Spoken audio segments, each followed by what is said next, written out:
तर मित्रांनो, आता पावसाळा सुरू आहे. काही ठिकाणी पाऊस थांबला आहे, तर काही ठिकाणी अक्षरशः निर्लज्ज पाहुण्यासारखा मुक्काम ठोकून बसला आहे, नाही का? आमच्याकडे तर जेमतेम 2 आठवडे पाऊस आला आणि मग गेला तो गेलाच. बायको माहेरी जावी तसा. अहो नाही हो, आमचं कुठं अजून लग्न झालंय. मी फक्त सांगत आहे बस. तर ऐका, पावसाळा आला की काहींना धबधब्यावर जावंसं वाटतं. काही जण पावसात भिजतात, तर काही रोमॅन्टिक कपल्स पावसाळ्यात रोमांस करतात. आता तुम्ही म्हणाल, काय वात्रटपणा आहे हा लेखकाचा, काहीही बोलतोय. बरं, माफ करा मला. आपल्या भयकथेत रोमांस वगैरे नको यायला, नाही का? तर ठीक आहे, पुढे. पावसाळ्यात कोकणात, गावात जशी पहिल्या पावसाळ्याला सुरुवात होते, दिवस रात्र पाऊस कोसळत असतो, विजा थैथयाट करत कडाडत असतात. त्याच वेळेस नदी, वळ अशा विविध ठिकाणी वल्गन लागायला सुरुवात होते. वल्गन म्हणजे काय असतं, जास्त स्पष्टीकरण देत बसणार नाही. फक्त इतकंच सांगेन, माशांचा जॅकपॉट लागतो आणि तो असा की पोते भरून मासे मिळतात. माणसाला एकदा का वल्गन लागलेले मासे भेटायला सुरुवात झाली की तो माणूस चकवा लागल्याप्रमाणे तिथे फसला जातो. त्याला घरी जावंसं वाटत नाही. तो अक्षरशः हावरट होतो. आणि तो कसा, ते आपण आज या कथेत ऐकणार आहोत, जिचं नाव आहे वल्गन. सदर कथा ज्या वारसासमवेत घडली, ते वारस या जगात नाहीत, परंतु ज्या वारसासमवेत ही घटना घडली, त्यांच्या पत्नी म्हणजेच माझ्या वडिलांची आजी, ज्यांचं वय 90 आहे, त्यांच्याकडून मी ही घटना ऐकली आहे. आणि त्या सत्य घटनेला माझ्या कल्पनेने थोडंसं भयकारिक्तपणे रंगवलं आहे, ही नोंद घ्यावी. कोकण नाव ऐकल्यावर सर्वप्रथम डोळ्यांसमोर एक देखावा दिसू लागतो. मोठमोठी हिरवी झाडे, त्या झाडांवरची फळपाखरे, कोकिळेचा दिवसभर कानांवर ऐकू येणारा मंजूळ आवाज, तर गावातली कौलारू छपरांची घरं, कोकणातली चांगली प्रेमळ स्वभावी माणसं आणि त्यांचं आवडीचं वाक्य, यावा यावा, कोकण आपलाच असा. रामजी म्हणजे माझ्या वडिलांचे आजोबा, लहानपणापासूनच कोकणात वाढलेले. त्यांचं वय तेव्हा 25 असून नवीनच कांताबाई ह्यांच्याशी लग्न झालेलं. आजीच्या, कांताबाईंच्या म्हणण्यानुसार तेव्हा प्रथम पावसाळा सुरुवात झालेली. ढग फाटल्यासारखा पाऊस जमिनीवर कोसळत होता. काळजात चर व्हावं अशा विजा कडाडत होत्या. जो आवाज ऐकून भीतीने पोटात गोळा येत होता. वीज कडाडताच सर्व गाव कसा भक्कमपणे उजळून निघत होता. रामजी आणि त्यांची पत्नी कांताबाई घरात एकटेच राहायचे. नवीन लग्न झाल्याने अद्याप अपत्य नव्हतं. आणि हो, त्यांचा एक सख्खा मोठा भाऊ होता, ज्यांचं घर जरा बाजूला होतं. रामजी आपल्या घरात बसलेले. घर काही इतकं मोठं नव्हतं. एकच हॉल होता. त्याच हॉलमध्ये अंथरूण, कपड्याचे बॉक्स, 1-2 पेट्या आणि एक मातीची चूल. बाजूलाच न्हाणीघर होतं. रामजी यांच्या घरात एक काचेची तांबड्या रंगाची बत्ती पेटलेली. त्या काळी तिकडे लाईट्स पोहोचल्या नव्हत्या. कांताबाई चुलीजवळ बसून भाकरी टाकत होत्या. पेटत्या चुलीवर ठेवलेल्या तव्यात एक भाकर भाजताना दिसत होती. बाजूलाच टोपशीत भाजी बनवलेली. कांताबाईंच्या मागे रामजी भिंतीला पाठ टेकून डोळे बंद करून बसलेले. बाहेरून पावसाचा, वाहणाऱ्या हवेचा आणि विजांच्या जोडीला रातकिड्यांचा आवाज येत होता. तोच रामजी यांच्या घराचं दार वाजलं. दार वाजण्याचा आवाज ऐकून रामजी कोण आले आहे हे पाहण्यासाठी दारापाशी पोहोचले. त्यांनी हळूच दार उघडलं. अरे सदा, तू? सदा म्हणजे रामजीचा गावातला मित्र. रामजींच्या घरापासून जवळच घर होतं त्यांचं. ये आत ये. रामजींच्या वाक्यासरशी सदा आत आला. काय रे, कसं येणं केलंस? रामजी सदा दोघेही खाली शेणाने सारवलेल्या भुईवर बसले. अरे राम्या, खूप पाऊस पडतोय नाही का? वल्गनही लागली असेल. मग चुलीजवळ बसलेल्या कांताबाई मध्येच म्हणाल्या, अगं वहिनी, मग काय, नदीवर एक फेरी मारून येऊ की? सदा रामजीकडे पाहत म्हणाला. तो रामजींच्या उत्तराची अपेक्षा करत होता. हो, बरोबर आहे तुझं, रामजी म्हणाले. अहो पण पाऊस पहा, नदीला किती पाणी असेल? कांताबाई काळजीच्या स्वरात उच्चारल्या. अगं काही होत नाही ग, तू गप्प बस. रामजींच्या वाक्यावर कांताबाई गप्पच बसल्या. नवीन लग्न झालं होतं म्हणूनच. ठीक आहे मग, कधी निघायचं? सदा म्हणाला. एक काम कर सदा, तू जेवण करून ये, मी पण करून घेतो आणि मग कंदील पेटवायला बसतो. तू तोपर्यंत ये आरामात. आणि येताना दारकांडा आण, साप वाव मारण्याचं शस्त्र. ठीक आहे, येतो मी, असं म्हणतच सदा निघून गेला. रामजींनी काही वेळातच जेवण उरकून घेतलं. मासे पकडण्यासाठी लागणारा भुसासुद्धा काढून ठेवत मग ते बाजूलाच कंदील पेटवत बसले. रामजींचा कंदील पेटून झाल्यावर सदासुद्धा आले. त्यांनी आपल्या समवेत भुसा आणि दारकांड आणलेलं. चल राम्या, निघायचं का? सदा दाराच्या चौकटीत उभे राहून म्हणाले.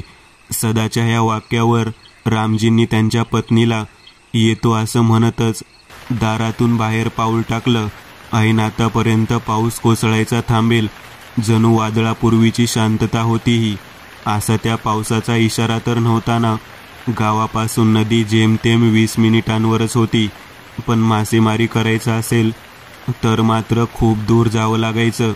नदीवर जाण्यासाठी लागणारा रस्ता दोन्ही तर्फे घनदाट झाडांनी वेढलेला होता.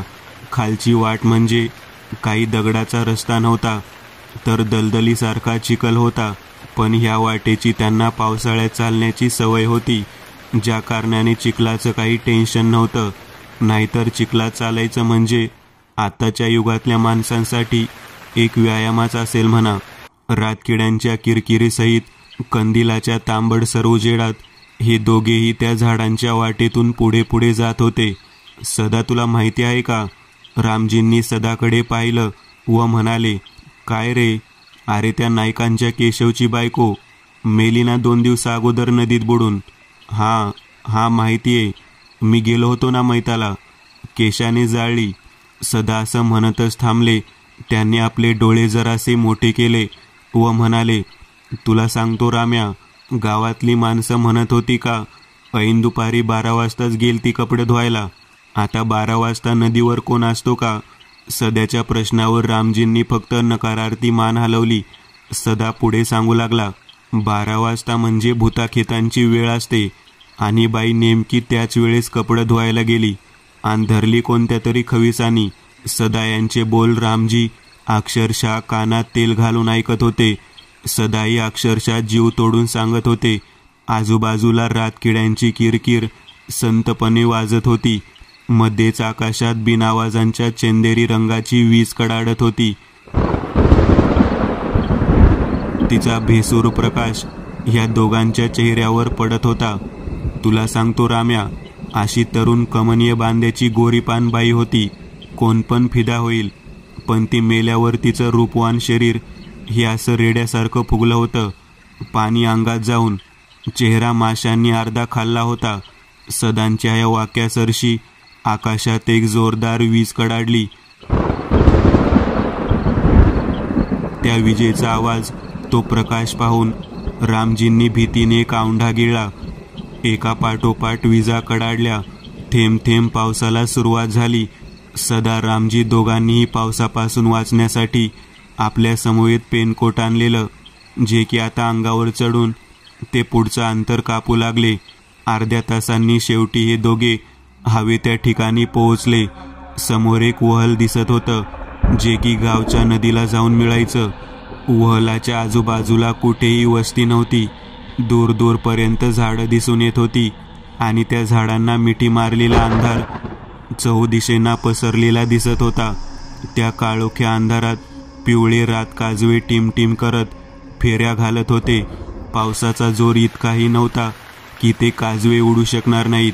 रामजी सदा दोघेही हव्या त्या ठिकाणी पोहोचले होते. समोर पाशाणी खडक होते. त्या खडकांमधोमधूनच वहळ वाहत जात होता. चल सदा, भुसा टाकूयात, रामजी म्हणाले.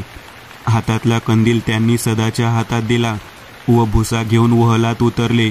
पाण्याचा प्रवाह मध्यम होता. जास्त वेगवान नसल्याने उतरायला काही धोकादायक वाटत नव्हतं. पण वहलाच्या पाण्याचा रंग गढूळ तपकिरी रंगाचा असल्याने आतलं काही दिसणं असंभव होतं. रामजींनी एका टोकाकडून दुसऱ्या टोकाला आपला भुसा पाण्यात टाकला आणि भुसा पाण्यात वाहून जाऊ नये यासाठी तो विशिष्ट प्रकारे अडकवून ठेवला. सदा बघू किती लागतात ते, जास्त लागलं तर थांबू जरा. हा चालल, बघू. सदा इतकेच म्हणाले की तेवढ्यात त्यांची नजर भुशावर पडली. गढूळ पाण्यात भुशाभोवती हलके हलके तरंग उठत होते. भुशा आत काहीतरी अटकल्यासारखा भुसा हलवत होता. अरे रामा, बघ जरा, भुशाला काहीतरी अटकलंय. सदा यांच्या वाक्यावर रामजी पुन्हा पाण्यात उतरले. त्यांनी हलणाऱ्या जागचा भुसा हळूच वर उचलला. पुढील दृश्य पाहून त्यांना आनंद झाला, कारण भुशाला एक मोठी करवली अटकली गेलेली आणि त्यासहितच काळे मासेही प्रमाणापेक्षा जास्तच अटकलेले. जे पाहून रामजी खुश झाले. तो आनंद शब्दात वर्णन करण्यापल्याड आहे. रामा, पहिल्याच फेरीला इतकं मासं लागलं, कमाल झाली. सदा खुश होत म्हणाले. रामजींनी हळूच तो भुसा बाहेर काढला. फिकट निळसर रंगाचा तो भुसा आता अक्षरशः काळ्या रंगाच्या माशांनी भरला गेलेला. भुशात करवल्या, काळ्या रंगाचे मले असे वल्गणीचे मासे अटकले होते. आता मी टाकतो. यावेळेस भुसा सदा यांनी टाकला. पाण्याबाहेर येऊन ते जरा वेळ थांबले की पुन्हा त्यांचाही भुसा काही अंतर सोडून पाण्यावर हालू लागला. अटकलं, अटकलं असं म्हणत सदा पाण्यात उतरले. भुशाचा जो भाग हालत होता तो त्यांनी हलकेच वर उचलला. त्यातही 3-4 करवल्या आणि मासे, मले, डाक्या इत्यादी प्रकारचे मासे फडफड करत अटकलेले दिसत होते. सदा यांनी आपला भुसा बाहेर काढून घेतला. रामजी आणि सदा दोघेही भुशात अडकलेले ते मासे काढून पिशवीत ठेवू लागले. रामजींचे मासे काढून झालेले. त्यांनी पुन्हा आपला भुसा पाण्यात टाकला. यावेळेस अक्षरशः एकाच वेळेस 12 करवल्या फसल्या गेलेल्या. सुटकेसाठी ते जीव हालचाल करताना दिसत होते. तसा तो भुसा फडफडत हालताना दिसत होता. दोघांनाही वल्गणीचे मासे अक्षरशः जॅकपॉट लागल्याप्रमाणे भेटत होते. प्रत्येक भरणाऱ्या भुशासहित चेहऱ्यावर आनंद झळकत होता. मासे पकडायला आणलेली पिशवी पूर्णतः भरायला आलेली, परंतु या दोघांची हाव मात्र काही केल्या कमी होईना. वल्गणीचे मासे हे नेहमी घातक असतात. एकदा का ते मिळायला सुरुवात झाली की जागेवरशी हालता येत नाही. व्यसन लागल्यासारखा माणूस तिथे घुटमळत राहतो. अशातच एक क्षण आला की सदा हे मासे काढत होते आणि रामजी हे पाण्यात पाठमोरे उभे राहून भुसा टाकत होते की इकडे भुशातून मासे काढत असणाऱ्या सदा यांच्या कानावर एक विचित्र स्वरातली साद ऐकू आली. ए सद्या. घशातून खवखवताना जसा आवाज बाहेर यावा तसा आवाज. ती साद ऐकून सदा यांनी आजूबाजूला पाहिलं. अंधार आणि त्या रातकिड्यांच्या किरकिरीसहित काहीही नव्हतं. आपल्या कानांचा भास झाला असं समजून सदा पुन्हा कामात गुंतले की तेवढ्यात पुन्हा तो आवाज आला. ए सदा. ह्यावेळेस आवाज आणि एक बिभत्स्य हसू सुद्धा आलं. सदा यांनी ह्यावेळेस मात्र रामजींकडे पाहिलं. ते आपलं काम करण्यात व्यस्त होते आणि ते अशी थट्टा वगैरे करतील हे असंभव, अविश्वसनीय होतं, कारण त्यांच्या स्वभावात हे गुण नव्हतेच. ह्यावेळेस सुद्धा भास झाला असं समजून सदा पुन्हा कामात गुंतले. थोडा वेळ निघून गेला आणि पुन्हा एकदा आवाज आला. ए सदा. ह्यावेळेस आलेला आवाज जरासा खर्जातल्या स्वरातला होता. त्या आवाजाला चाकूसारखी धार होती. त्या उच्चारल्या जाणाऱ्या शब्दांनी सदा यांना काय घडत आहे हे कळून चुकलं. अरे बापरे, चेष्टा होती आहे का काय? सदा स्वतःशीच हलक्या स्वरात पुटपुटले. त्यांनी गरकन वळून रामजींकडे पाहिलं. त्यांना आवाज देण्यासाठी तोंड उघडलं व हाक देणार की पूर्णतः शरीरात झिनझिन्या आल्या. डोळ्यांपुढं अंधारी आली. त्या बंद डोळ्यांच्या काळ्या पडद्यांवर रंगीबिरंगी आकार नाचू लागले. सदा यांच्या शरीरावर त्या अमानवीय शक्तीचा प्रवेश झाला होता. अगदी शिताफीने भीती दाखवून ते अभद्र आत घुसलं गेलेलं. इकडे रामजी पाण्यातून भुसा काढून बाहेर आले. जा सदा, तू टाक आता. रामजी गुडघ्यांवर पाठमोऱ्या बसलेल्या सदा यांना म्हणाले व बाजूलाच बसून भुशातून मासे काढू लागले. 5 मिनिटे झाले तरी सदा पुन्हा भुसा टाकण्यास गेला नाही व एकटक पाठमोराच बसला आहे. ए सदा. रामजींनी पाठमोऱ्या सदा ह्यांच्या पाठीवर हात ठेवलं. शरीराचा स्पर्श थंड होता, अगदी मृत प्रेतासारखा. सदा ह्यांच्या पाठीवर हात ठेवताच जसं काही श्वापद गुरगुर करत गुरकावं तसा आवाज आला.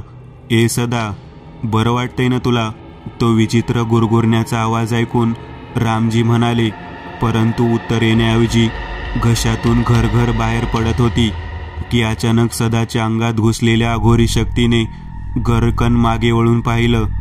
पांढराफट चेहरा, पांढरट बुबळ आणि त्यात एक मिरी एवढा काळा ठिपका आणि ते ध्यान. पांढऱ्या फट तोंडातले काळे दात विचकत रामजींकडे पाहत हसत होतं. सदाच्या या अशा विकृत अकलनीय वागण्याने रामजी त्यांच्यापासून 5 पावले मागे सरले. ए सदा, काही वेडा झालायस का? रामजी जरा भेदरलेल्या अवस्थेतच म्हणाले. पुढील दृश्यच तेवढं भयावह होतं ना. ए राम्या, मला ओळखलं नाही का? सदा यांच्या घशातून जरासा चिरका भसाडा आवाज निघाला. तो आवाज ऐकून रामजींना चाहूल लागली. सदाला झपाटला आहे. हो, झपाटला आहे. कोण तू? रामजींनी विचारले. अरे मी काशा. गेल्या वर्षी वल्गनमध्ये नाही का मेलो? हितच मेलो ना. हां, आठवलं. पण तू सदाला का धरले? आम्ही तुझं काही बिघडवलं नाही बाबा. माझ्या मित्राला सोड, त्याला जाऊ दे. गरीब आहोत आम्ही. रामजी विनवणीच्या स्वरात उच्चारले. सोडतो ना, सोडतो. पण मला एक कोंबडी, मासली आणि एक चपटीची बाटली आणून दे. अरे पण आम्ही गरीब माणसं, हे सर्व आणायला एवढे पैसे नाहीत आमच्याकडे. हे गप, सांगितलं तेवढं कर, नाहीतर. असं म्हणतच सदाच्या अंगात आलेल्या त्या ध्यानाने माशांच्या पिशवीत झटकन आपला हात घुसवला. हाताची पूर्णता मूठ भरून मासे हातात घेतले व गचकन तोंडात कोंबून ते कच्चेच खाऊ लागला. हे दृश्य पाहून रामजी नकशिंकात घाबरले. त्यांच्या पोटात ढवळू लागलं. त्यांनी बाजूलाच खाली बसून उलटी केली. रामजीचं डोकं बधीर व्हायची वेळ आली होती. काय करावं काय नाही काहीच कळत नव्हतं. तेवढ्यात त्यांना त्यांच्या आईने सांगितलेली एक गोष्ट आठवली. जर अंगात भूत आलं तर घाबरायचं नाही. आपल्या आजूबाजूला माती पाणी असेल तर ते हातात घेऊन कोणत्याही देवाचं नाव घेत त्या अंगात आलेल्या माणसाच्या देहावर फेकावं, ज्याने भूत ते शरीर सोडतं. रामजींनी दोन्ही हाताच्या मुठीत वहलाचं गढूळ पाणी घेतलं. उभे राहिले. समोर सदाच्या अंगात आलेलं ध्यान कच्चं मासे खात सुटलेलं, ज्याने माशांच्या काट्यांनी तोंडाला इजा झालेली. ए ठाकूर, सोड माझ्या मित्राला. रामजींनी त्या ध्यानाला एक शिवी हासडली. ती शिवी ऐकून ते ध्यान जागेवर उभं राहिलं. लालबुंद डोळ्यांनी एकटक रामजींना पाहू लागलं. थांब तुझ्या तर. त्या ध्यानाने रामजींच्या दिशेने धाव घेतली. माकडासारखं उड्या मारत ते रामजींचा काटा काढायला येऊ लागलं. रामजींनी हलकेच डोळे मिटले. जय येतोबा. रामजींनी त्यांच्या आवडीच्या देवाचं नाव घेतलं. टप टप आवाज करत मुठीतले पाण्याचे थेंब खाली पडत होते. कोणत्याही क्षणी त्या अमानवी शक्तीचा वार रामजीवर चढणार होता की तोच हातातलं ते पाणी रामजींनी पुढून माकडासारखं धावत येणाऱ्या त्या ध्यानावर फेकलं. विजेचा झटका बसल्यासारखं सदा यांचं शरीर काही क्षण जागेवर हातपाय विशिष्ट पद्धतीने हलवत थरथरू लागलं व पुढच्या क्षणाला जमीनदोस्त झालं. रामजी सदा यांच्या जवळ पोहोचले. त्यांनी सदा यांच्या गालावर थोपटलं. पाणी मारलं तरी उपयोग झाला नाही. मग रामजींनी सदा यांना पूर्ण ताकदीने आपल्या खांद्यावर उचलून 50-60 मिनिटांनी गाव गाठलं. दुसऱ्या दिवशी गावात सदा यांना भूताने झपाटलं. ही वार्ता वाऱ्यासारखी पसरली. सदाच्या घराभोवती माणूस मेल्याप्रमाणे गर्दी जमली होती. सदा खाली भुईवरच्या जमिनीवर दोन्ही पाय पुढे पसरवून बसला होता. त्याचं घर सुद्धा रामजीसारखंच होतं. एक खोली, बाजूला स्वयंपाकघर, न्हाणीघर होतं. सदाची बायको तोंडाला पदर लावून उभी होती. धन्याच्या काळजीपोटी तिचं रडून रडून हाल झाले होते. सदाच्या घराभोवती गाव जमला होता. सर्वजण कुतूहलाने घडणारा अमानवीय प्रसंग पाहत होते. ज्याच्या त्याच्या नजरेत आतर्कनीय अविश्वसनीय भाव होते. तोच रामजी सदाच्या घरात आले. त्यांच्यासोबत कांताबाई सुद्धा होत्या. रामजींना आलेलं पाहून सदाच्या अंगातलं ध्यान त्यांच्याकडे पाहून गुरगुर करू लागलं. आलास का पुन्हा झक मारायला इथं? बोललो होतो ना, मटाण आणि चपटीशिवाय मी जाणार नाही. पण तू ऐकलं नाहीस राम्या. ते काय शिंपडलं माझ्यावर. तू असं करून चुकी केली राम्या. आता मी ह्याला कधीच सोडणार नाही. तोंडातली 32 दात दाखवत ते ध्यान हसत होतं. तो खर्जातला आवाज तिथे उपस्थित सर्वांच्या अंगावर शहारे आणून गेला होता. ए बाबा काशा, सोड त्याला, सोड त्या बिचाऱ्याला. वाटलंच तर आम्ही तुला 2 कोंबड्या आणि 2 चपट्या देतो. गावातलाच एक जण म्हणाला. गावातल्यांनी सुद्धा हो हो करत दुजोरा दिला. ओ भो, सोडा ओ माझ्या धन्याला. त्यांना काही झालं तर मी काय करू? मी तुमच्या समोर पदर पसरते, पण माझ्या धन्याला सोडा. सदाची बायको रडवेल्या स्वरात साडीचा पदर पुढे पसरवत म्हणाली. ए भवाने गप्प बस. तुझ्या कुंकवाला आता कोण वाचवतं ते मी बघतोच. सदाच्या अंगात आलेलं ते ध्यान खेकसलंच. सदाची बायको बिचारी मूग गिळून गप्प बसली. काशा, एकदा माफ कर आणि सोड त्याला बिचाऱ्याला. कशाला उगीचच नुकसान करतो गरिबाचं? रामजी विनवणीच्या स्वरात उच्चारले. आता तू मूत फेकून मलाच वर तोंड करून विचारतो का? ते काय नाही.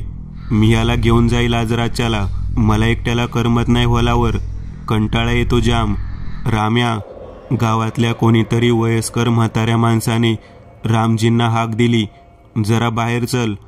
ते वयस्क म्हणाले. रामजी आणि ते वयस्क व 4-5 गावकरी मिळून बाहेर आले. ह्या सध्याला वारं भरले आणि हा काशाचा आत्मा त्याला असंच सोडायचं नाही असं वाटते. जर काल तू त्याला त्याच्या बोलण्याला होकार दिला असता तर त्याने सध्याला सोडलं असतं, पण तू देवाचं नाव घेऊन त्याच्यावर वार केलंस म्हणून ते पिसाळलं आहे. म्हातारे बाबा, झाली चुकी माझ्याकडून, पण आता माझ्या मित्राला कसं वाचवायचं? रामजी बोलले. एक रस्ता आहे. ते म्हातारे आजोबा जरासं विचार करत म्हणाले. काय बाबा, सगळं रस्तं मंजूर आहेत, फक्त माझा मित्र वाचायला हवा. बरं ठीक आहे, मला थोडीफार या भूत उतरवण्याबद्दल माहिती आहे. मी एकदा प्रयत्न करून बघतो. मला ह्या वस्तू आणून द्या. एक नारळ, लाल पिवळ्या रंगाचा गोंडा, एक काळ्या पिसांचा कोंबडा, एक धारधार सुरी आणि एक देशी दारूची चपटी. त्या वयस्क माणसांच्या सांगण्यानुसार काही वेळातच सर्व वस्तू हजर झाल्या. ते वयस्क सदासमोर मांडी घालून बसले होते. सदाला पकडून ठेवा, ते म्हणाले. 2-4 माणसांनी सदाला पकडून ठेवलं. त्या वयस्क माणसाने हातात नारळ घेतलं. मग त्या नारळाला लाल पिवळा गोंडा बांधला. एक आशा, मेल्या सोड ह्याला, ते म्हणाले. ए म्हाताऱ्या, जा तू. हे नारळ बिरळ घेऊन काय जाटवाकडं करणार आहेस माझं? सदा मोठमोठ्याने हसू लागला. बरं बाबा, बघच आता, ते वयस्क थंड स्वरात म्हणाले. त्यांनी देशी दारूची चपटी हातात घेतली. तिचं झाकण खोललं आणि काळ्या पिसांचा कोंबडा हातात घेऊन ती दारू कोंबड्याच्या तोंडात ओतली. दारूची बाटली बाजूला ठेवून धारधार सुरी उचलली. कोंबड्याची मान वर करत हलकेच तो सुरा मानेवरून फिरवला. मानेतून निघणारं लालसर लाल भडक रक्ताचा अभिषेक नारळाच्या शेंड्यावर चढवला. तो एक डोळ्याचा नारळ आता लाल रंगाने रंगला होता.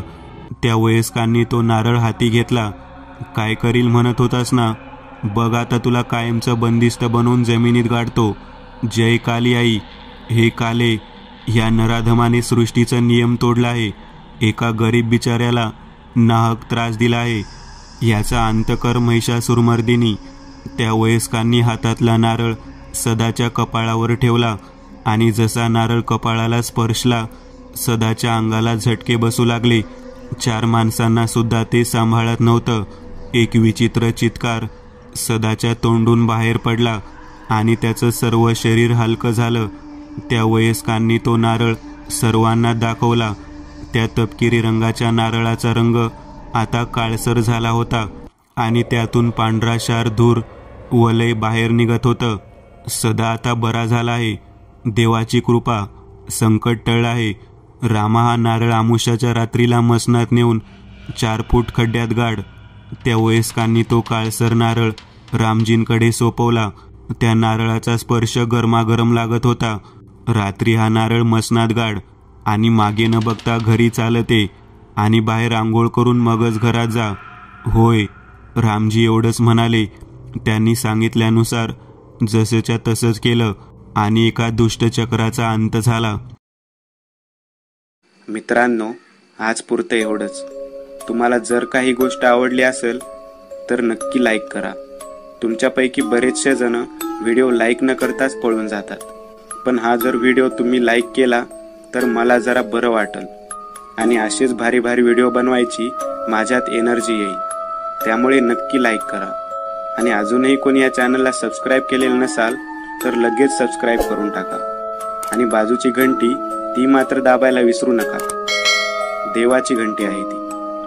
चला तर मग पुन्हा भेटूया अशीच एक आगळी वेगळी गोष्ट घेऊन पुढच्या